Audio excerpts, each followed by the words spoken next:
Welcome to this comprehensive lecture on economic growth and development. In this first part of our series, we are going to dive deep into what it truly means for an economy to grow and develop, exploring key concepts, challenges, and major indices that help us measure human progress. Let's get started. We begin with economic growth. At its core, economic growth is a quantitative measure. It simply looks at the change in a country's output, specifically the gross domestic product, or GDP, over a specific period. When an economy produces more goods and services, driven by increases in capital, labor, or technology, it is growing. The formula is straightforward. You take the change in GDP, divide it by last year's GDP, and multiply by 100 to get the percentage growth rate. But is producing more goods enough to say a society is thriving? That is where economic development comes in. Development is a much broader, continuous, and long-term concept. It doesn't just look at the numbers, it looks at the quality of life. It encompasses socioeconomic indicators like reducing poverty and unemployment, ensuring gender equity, and improving health and education. While growth is purely quantitative, development reflects both quantitative and qualitative improvements in human well-being. Let's compare these two concepts directly. In terms of meaning, economic growth is strictly quantitative, while development includes qualitative changes. The scope of growth is relatively narrow, focusing on output, whereas development is broad, encompassing societal well-being. Finally, growth can be measured in the short term, like a quarterly GDP report. But development is a long-term, continuous process that takes years or decades to truly manifest. Continuing our comparison, the indicators we use are very different. Growth uses GDP and per capita income, while development uses complex indices like the Human Development Index. The target of growth is simply producing more resources. Development, however, targets how those resources are distributed and utilized across the population. Because of this, growth is often the primary metric for already developed countries, whereas measuring development is highly relevant for developing countries striving to improve living standards.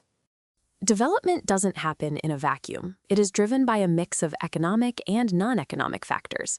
Economic factors include the availability of natural resources, capital formation, agricultural surplus, and an efficient financial system. But equally important are the non-economic factors.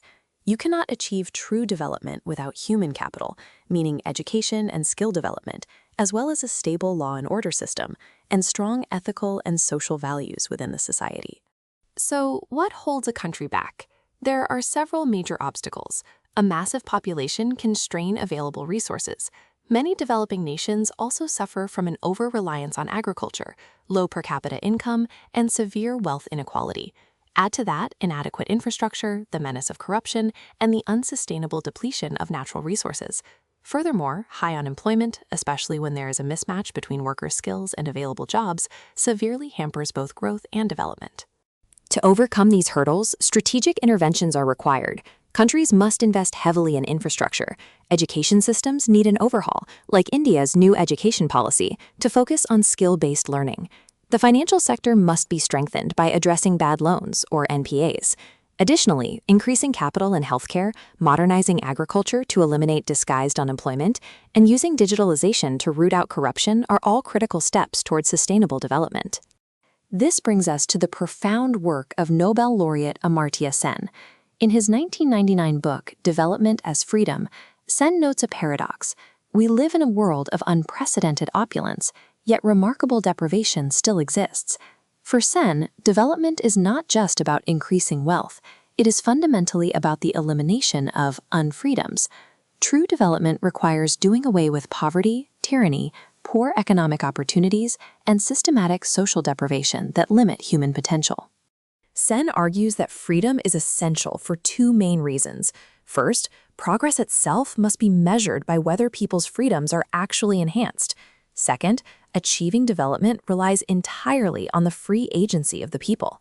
He identifies 5 distinct types of freedom that must be cultivated: political freedoms, economic facilities, social opportunities, transparency guarantees, and protective security. He emphasizes that without democratic rights and liberties, economic security is incredibly fragile. Conversely, let's look at underdevelopment. An underdeveloped economy is primarily characterized by a very low per capita income, where the majority of the population relies on the primary sector, like basic farming, for employment. These nations share common, challenging features: low capital formation, massive unemployment and underemployment, poor labor productivity, stark income inequality, and critically low levels of human capital. To better measure this at a regional level, the Rajaram Rajan Committee in India proposed the Composite Development Index in 2013. This index was designed to determine the development or underdevelopment of individual states. It uses 10 equally weighted subcomponents to get a full picture, including monthly per capita consumption, education, health, female literacy, financial inclusion, and connectivity, among others. Moving beyond basic development, modern policymakers target inclusive growth. Inclusive growth ensures that the economic benefits actually percolate down to all sections of society, regardless of class, gender, or region. Its salient features include reducing both vertical and horizontal income inequalities, fixing regional disparities, and ensuring balanced growth across the primary, secondary, and tertiary sectors. Ultimately, it aims to close the gap between the haves and the have-nots by ensuring equitable access to quality infrastructure, health, and education. Seriously, achieving inclusive growth in India presents significant challenges. While progress has been made, for instance, Niti Aayog reports a drop in multidimensional poverty from over 29% in 2013 to about 11% in 2022, the Global Multidimensional Poverty Index 2024 notes that over 234 million Indians still live in poverty. Persistent issues like corruption, low job growth, a severe mismatch between skills and job requirements, and a lack of agricultural modernization continue to hinder true inclusivity. To measure how well countries are doing on this front, the World Economic Forum published the Inclusive Development Index. This index evaluates countries based on 3 pillars: growth and development, inclusion, and intergenerational equity, meaning we don't rob future generations to pay for today's growth. In the 2018 report, India ranked 62nd out of 74 emerging economies, highlighting the massive scope for improvement in ensuring growth reaches everyone. Now, let's look at the most famous metric of all, the Human Development Index. The concept of human development, enlarging people's choices and capabilities, was championed by economist Mahbub ul Haq. He identified 4 essential pillars: equality, sustainability, productivity, and empowerment. To quantify this, the United Nations Development Programme, or UNDP, has published the HDI annually since 1990 as a summary measure of human achievement. The HDI calculates a country's score using the geometric mean of 3 specific dimensions. First, a long and healthy life, measured by life expectancy at birth. Second, knowledge, which is measured by 2 indicators: the expected years of schooling for a child entering school, and the mean years of schooling for adults aged 25 and older. Third, a decent standard of living, measured by the gross national income per capita, adjusted for purchasing power parity. The final HDI value always falls between 0 and 1. Countries are grouped into 4 tiers: very high for scores 0.800 and above, high, medium, and low for scores below 0.550. The HDI is a great tool for questioning why 2 countries with the exact same income might have vastly different development outcomes. Alongside the HDI, the UNDP also publishes 4 other crucial indices, including those focusing on inequality, gender, and multidimensional poverty. One of those additional indices is the Inequality Adjusted HDI, or IHDI, introduced in 2010. A country might have a high average income or education level, but if all that wealth is held by a tiny fraction of the population, the average is misleading. The IHDI discounts a country's HDI score based on the level of inequality. For example, in 2022, India's IHDI was 0.444, representing a massive 31.1% loss from its base HDI score, simply due to unequal distribution of health, education, and income. Looking at the Human Development Report 2024, India showed positive momentum. India ranked 134th out of 193 countries, with its HDI value increasing to 0.644, placing it in the medium human development category. India saw improvements across the board in 2022. Life expectancy rose to 67.7 years, per capita income increased, and schooling years went up. For global context, Switzerland, Norway, and Iceland took the top 3 spots in this report. Finally, as we become more aware of our environmental limits, the UNDP introduced the Planetary Pressures Adjusted HDI in 2020. This metric adjusts a country's HDI value by factoring in the environmental damage caused to achieve that development. It measures per capita carbon emissions and the material footprint, like fossil fuels and metals used. It is a vital reminder that true development must account for the excessive pressures we place on our planet, setting the stage for our next discussion on gender and inequality metrics. Moving on to another crucial metric, let's look at the Gender Inequality Index, or GII.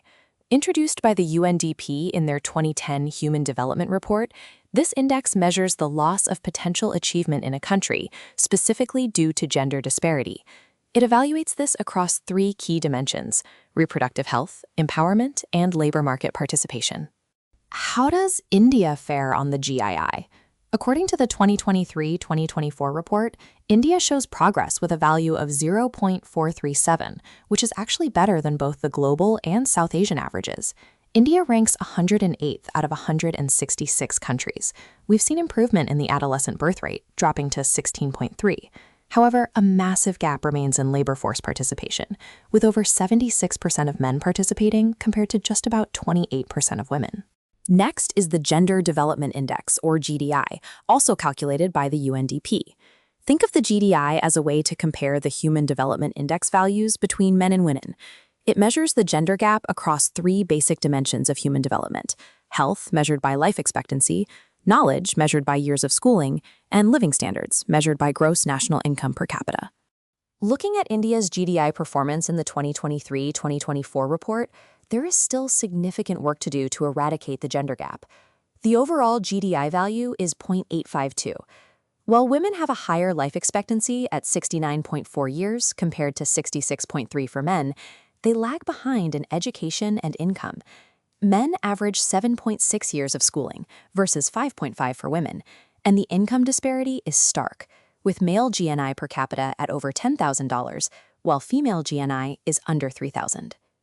Another major index is the Global Gender Gap Index, published by the World Economic Forum since 2006.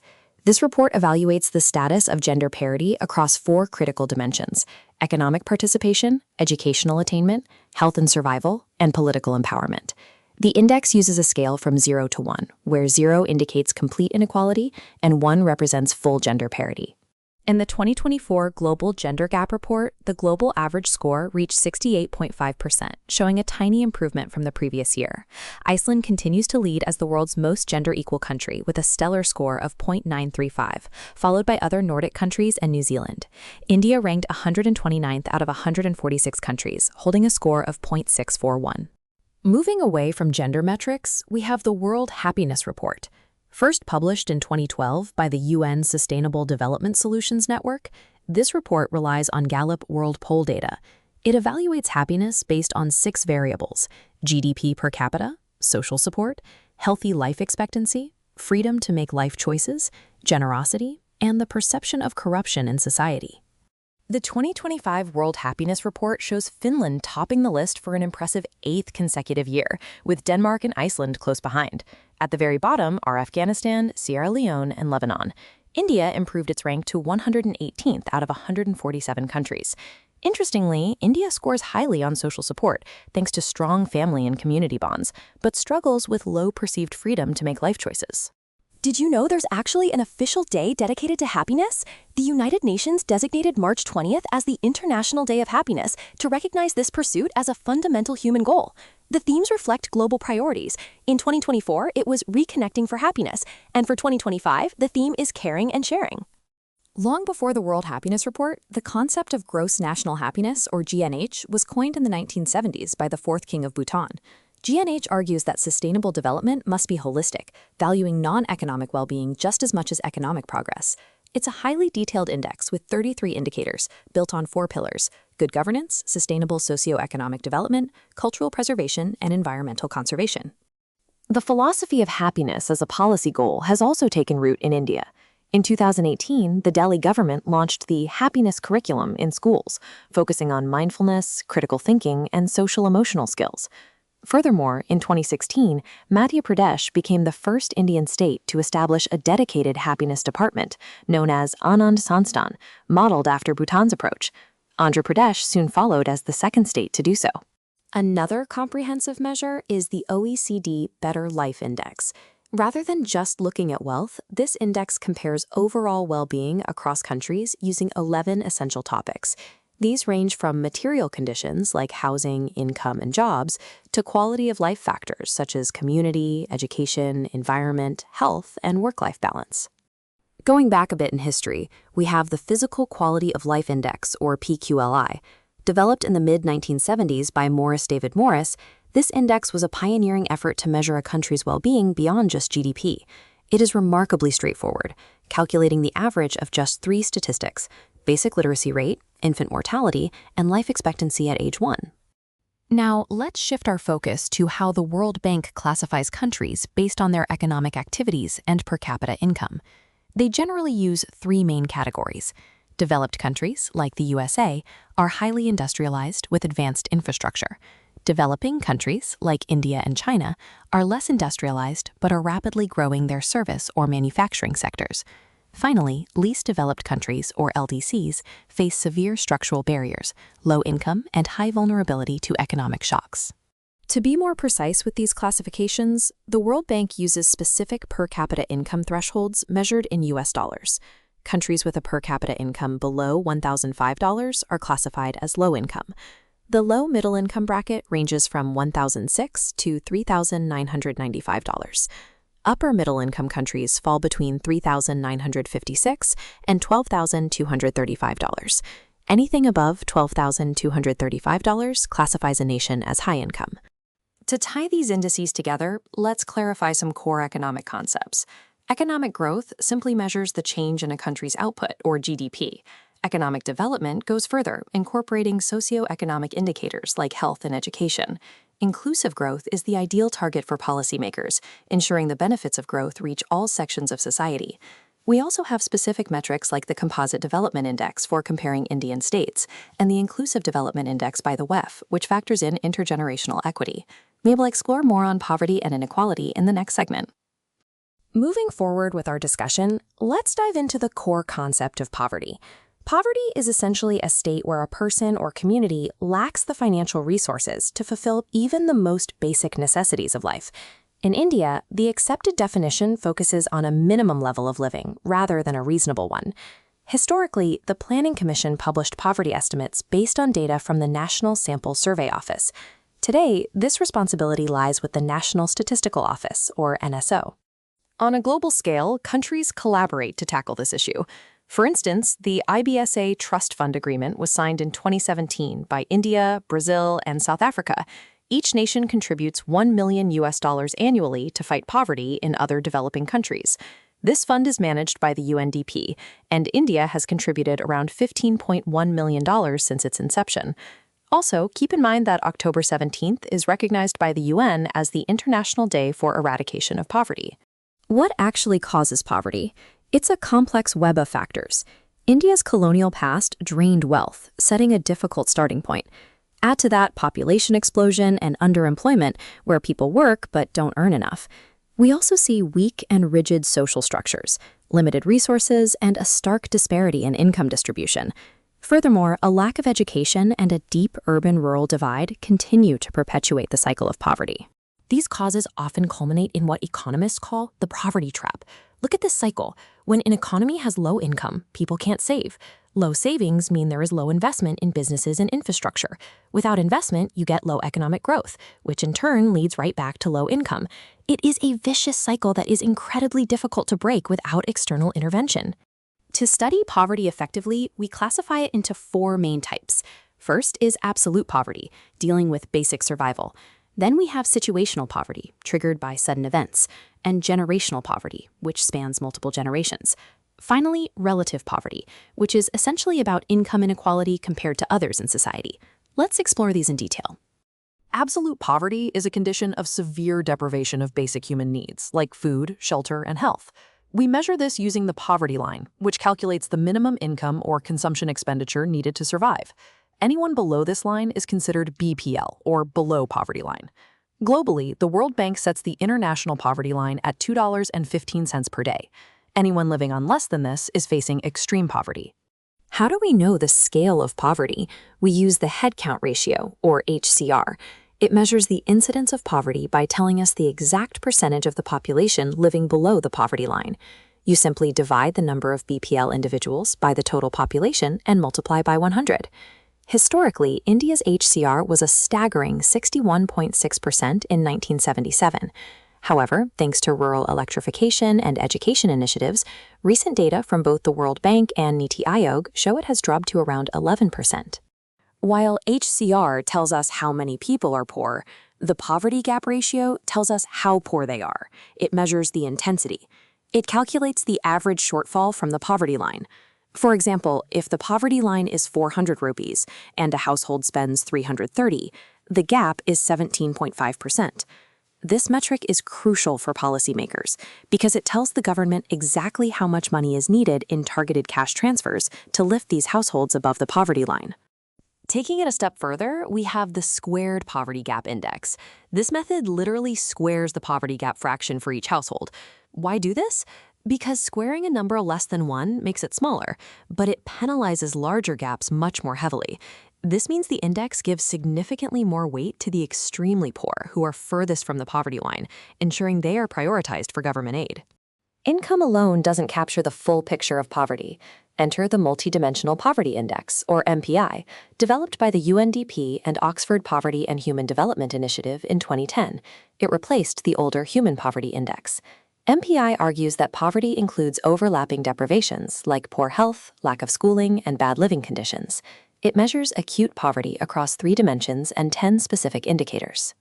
Let's look at the first 2 dimensions of the MPI, education and health. Each indicator here carries a weight of 1/6. In education, a household is deprived if no one over 10 has completed 6 years of schooling, or if the child isn't attending school up to class 8.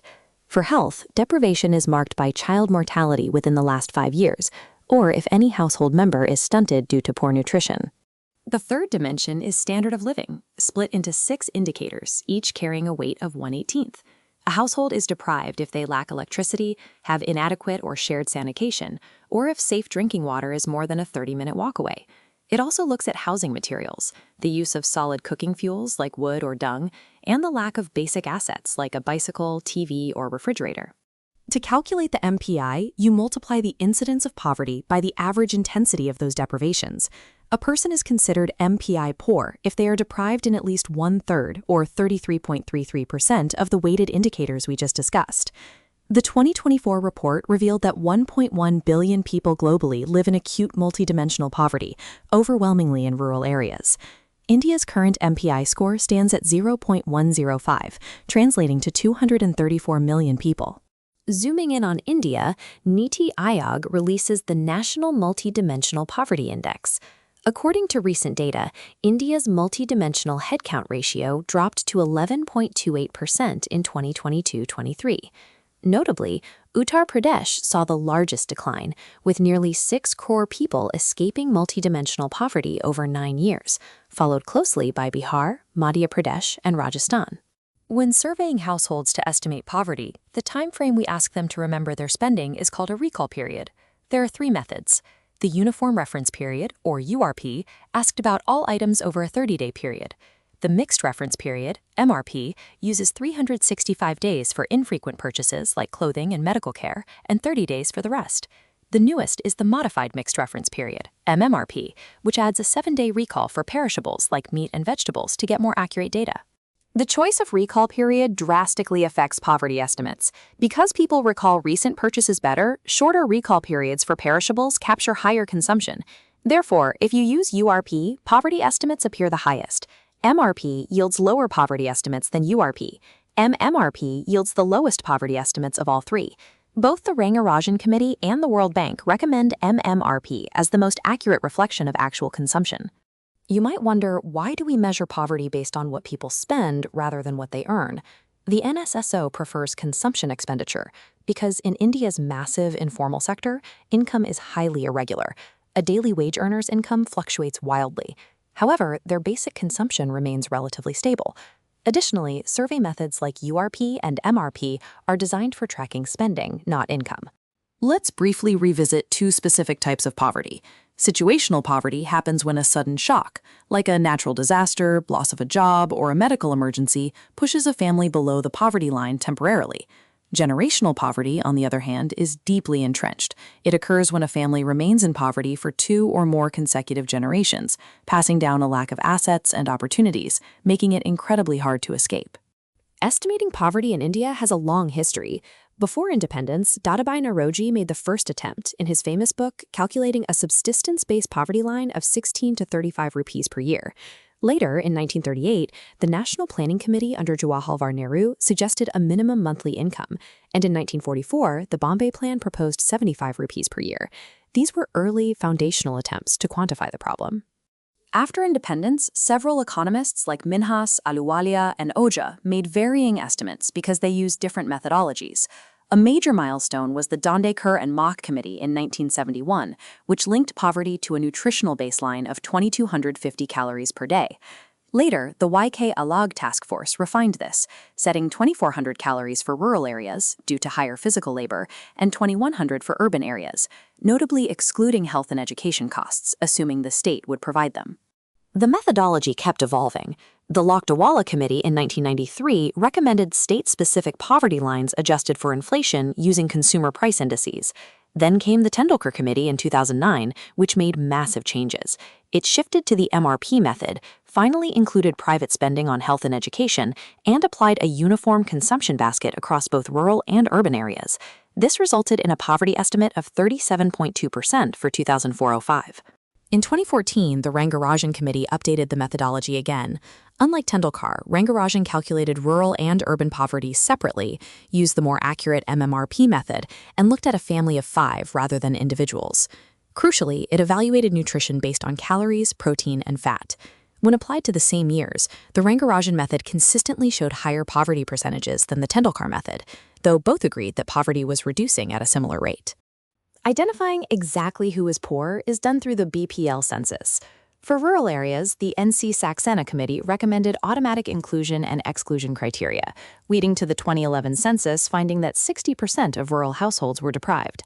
For urban areas, the SR Hashim Committee proposed a 3-stage process, automatically excluding those with assets like cars or 4-room houses, automatically including highly vulnerable groups, and scoring the rest. Moving beyond strict economics, Nobel laureate Amartya Sen introduced the capability approach. He argued that poverty is a deprivation of capabilities. Development should focus on empowering people and giving them the freedom to achieve the life they value, rather than just handing out welfare. He also developed the Sen Index of Poverty, a comprehensive formula that combines the headcount ratio, the poverty gap index, and the Gini coefficient to measure the true severity of poverty. In recent years, modern economics has embraced new tools. The 2019 Nobel laureates popularized randomized controlled trials, or RCTs, in development economics. RCTs test policy interventions in the real world, like a medical trial, to see what actually works to alleviate poverty. Additionally, the 2020-2021 Economic Survey introduced the Bare Necessities Index, which tracks household access to fundamental needs like water, sanitation, and electricity across 26 specific indicators. This brings us to a highly debated policy concept, Universal Basic Income, or UBI. Highlighted in the 2016-17 Economic Survey, UBI is a periodic cash payment given to every citizen, unconditionally, without any requirement to work or prove poverty. It rests on 3 pillars: universality, meaning everyone gets it, unconditionality, meaning no strings attached, and agency, giving people the freedom to spend the money as they see fit. Why would a country consider UBI? Proponents argue it promotes social justice by empowering the poor to make their own economic choices. It could boost consumer demand and act as a safety net against job losses caused by automation. Crucially, replacing over 900 existing welfare schemes with a single direct transfer could eliminate massive bureaucratic leakages and corruption, making the system much easier to monitor and improving financial inclusion. However, implementing UBI is not without hurdles. While the estimated cost is around 4.9% of GDP, slightly less than what is currently spent on welfare, the logistical challenges are immense. It requires a flawless Jan Dhan, Aadhaar, and mobile infrastructure. There are concerns about straining rural banks, the risk of people misusing the funds, and the massive fiscal burden if UBI doesn't fully replace existing schemes. We will explore how these systemic challenges tie into broader economic inequalities in the next segment. Let us examine the concept of income inequality. This refers directly to the gap in income between the rich and the poor within a society. In broader terms, it indicates the disparity in how economic assets and income are distributed among the population. When a small fraction of the population holds a massive share of the wealth, income inequality is high. What actually drives this disparity? There are several structural causes. First, the concentration of assets in the private sector means wealth tends to accumulate among business owners rather than workers. Second, there is an urban bias in private investment. Companies prefer investing in cities, leaving rural areas behind. Third, high inflation in goods and services disproportionately hurts the poor, who spend a larger share of their income on basic necessities. Continuing with the causes, we also see a heavy focus on capital-intensive production. This means industries rely more on machinery and technology than on human labor, which limits job creation. Furthermore, without massive skill upgradation, the general population cannot compete for high-paying jobs. Add to this the lack of efficient health and education services, as well as poor financial inclusion in rural and semi-urban areas, and you have a recipe for widening the wealth gap. To understand the severity of this issue, economists use the concept of relative poverty to measure income inequality. There are two primary tools used to do this. The first is a mathematical calculation known as the Gini coefficient, or Gini index. The second is the graphical representation of that exact same data, which is called the Lorenz curve. The Gini coefficient was developed by the Italian statistician Corrado Gini in 1912. It operates on a simple scale from 0 to 1. A value of 0 represents perfect equality, a utopian scenario where every single resident has the exact same income. A value of 1 indicates perfect inequality, where a single resident earns all the income and everyone else has nothing. Therefore, if a country's Gini index moves from 0.29 to 0.36, it indicates growing inequality, which is detrimental to the economy. Now, let us visualize this using the Lorenz curve. On the x-axis, we plot the cumulative share of the population from the poorest to the richest. On the y-axis, we plot the cumulative share of income earned. If income were distributed perfectly equally, the bottom 10% would earn 10% of the income, the bottom 50% would earn 50%, and so on. This creates a perfectly straight 45-degree diagonal line, known as the line of perfect equality. In reality, income is never distributed perfectly. The actual distribution forms a sagging curve below the 45-degree line, which is the Lorenz curve. The closer this curve is to the straight line, the more equal the society. The area between the line of equality and the Lorenz curve is called area A. The Gini coefficient is calculated by dividing area A by the total triangular area under the 45-degree line. If area A shrinks to 0, the Gini coefficient becomes 0, meaning perfect equality. Another interesting metric is the Hoover index, famously known as the Robin Hood index. This measure calculates the exact percentage of the total income in a society that would need to be taken from the richer half and redistributed to the poorer half to achieve perfect equality. Just like the Gini coefficient, a higher Hoover index means there is more inequality in the system. So where does India stand today? According to the UNDP Human Development Report for 2023-24, India's income Gini coefficient actually reduced from 0.368 in 2011 to 0.342 in the 2010 to 2022 period. Interestingly, the report highlights that several highly developed nations currently have worse income inequality than India, including the United States at 0.398, Israel, China, and Russia. However, a deeper historical look provides a different perspective. A comprehensive report by the World Inequality Lab, tracking data from 1922 to 2023, found that inequality in India actually declined from post-independence until the early 1980s. But after that, it began to rise. And since the early 2000s, wealth concentration at the very top has absolutely skyrocketed. The same report notes that India's average income grew at 2.6% per year between 1960 and 2022, but this growth was uneven. Before 1990, growth was sluggish at 1.6%, but post-1990, it jumped to 3.6%, peaking between 2005 and 2015. Alongside this economic expansion, the tax base widened. Before the 1990s, less than 1% of adults filed income tax returns. Following the 1991 economic reforms, this grew to 5% and recently reached 9%. But here is the most startling finding, which the report calls the rise of the billionaire Raj. In 1991, India had exactly 1 billionaire. By 2011, there were 52, and by 2022, that number surged to 162. Consequently, the wealth controlled by just the top 1% of the population tripled, growing from 13% in 1961 to a staggering 39% in 2023. When we compare this wealth concentration globally, India ranks among the highest levels, where a tiny fraction of the population holds a massive share of the economy. Looking at this data, in South Africa, the top 1% holds over 54% of the wealth. In India, the top 1% holds over 40% of the wealth, which is a higher concentration at the very top than in the United States, China, or European nations like France and the UK. To address this extreme concentration of wealth, the World Inequality Lab suggested specific policy solutions. They recommend implementing a super tax on billionaires and multimillionaires, and restructuring the tax system to tax not just income, but accumulated wealth. The revenue generated from this should then be aggressively redirected to finance major public investments in education, healthcare, and infrastructure. Looking at the broader World Inequality Report from 2022, we see distinct regional patterns.